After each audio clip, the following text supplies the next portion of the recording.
Prior to the year 1045 BCE, everyday life under China's Zhou Dynasty operated on a strict, unyielding cosmic contract. Religion in this era functioned as an economy.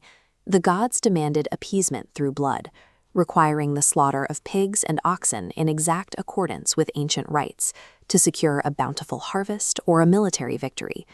These ritual prayers were calculated, physical exchanges. They were strictly designed to ensure the survival and prosperity of a specific clan, rather than the well-being of the broader world. Access to this divine economy was completely restricted. Only the Shang king, the designated Son of Heaven, was permitted to open the way, or the Dao, bridging the gap between humanity and the gods. The stability of the universe rested on this single royal figure, performing precise, exclusive ceremonies to keep the heavens satisfied and his own power secure. By the late 11th century BCE, that balance began to crack.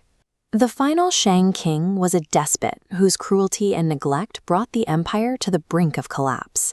In the year 1045 BCE, a frontier tribe known as the Zhou decided they had suffered enough. They marched into the Wei Valley, clashed with the royal army at the Battle of Muye, and killed the Shang king. This victory created a massive existential paradox. The king was the singular divine intermediary for the world. If you murder the linchpin of the cosmos, how do you prevent the universe from tearing itself apart? Winning the war on the battlefield was the easy part. Without a theological justification for their violent coup, the Zhou tribe risked unraveling the belief system that held their entire society together. The task of solving this crisis fell to the Duke of Zhou. Acting as regent for a young prince, he needed a way to legitimize a bloody conquest to a deeply superstitious public. His solution was a brilliant piece of political spin. He introduced a new religious doctrine, the Mandate of Heaven. The Duke argued that the Shang army lost the battle because their king had become corrupt. He had neglected his duties, and therefore he forfeited his right to lead.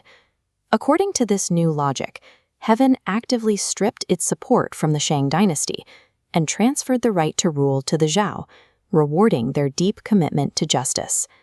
In crafting this political excuse, the Duke redefined the nature of the divine. He presented the gods as moral judges who demanded fairness and justice from the person sitting on the throne. This diagram outlines the 4 core principles of the Mandate of Heaven. The first principle established that the absolute right to rule is granted by heaven. The second principle maintained the old power structure. Because there is only one heaven, there can only be one true ruler on earth. But the third principle introduced a massive caveat. That right to rule was entirely conditional, based strictly on the personal virtue of the monarch, which meant, finally, the Mandate of Heaven was never permanently attached to any single bloodline or dynasty. If you lost your virtue, you lost the crown. This doctrine introduced an ethical dimension into the state religion. A ruler could no longer guarantee cosmic favor through sacrifice alone. He had to earn it through compassion and just governance. The full impact of this concept would take hold over 5 centuries later. During the chaotic spring and autumn and warring states periods, Chinese society fell into a prolonged, violent collapse. The old royal rites were failing to maintain order or bring peace. The constant warfare forced an entire generation to question the traditional beliefs of their ancestors. This turmoil produced the thinkers of the Chinese Axial Age. Chief among them was Master Kong, better known as Confucius, who looked back to the Duke of Zhou as a visionary ahead of his time.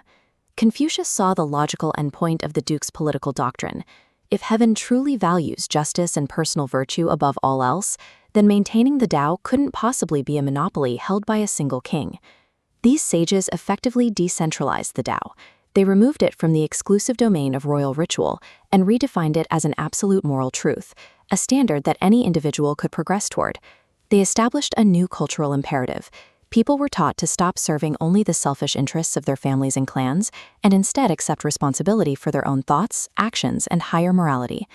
A politician's excuse to justify killing a king ultimately moved an entire civilization from the pursuit of cosmic selfishness toward a culture of personal responsibility.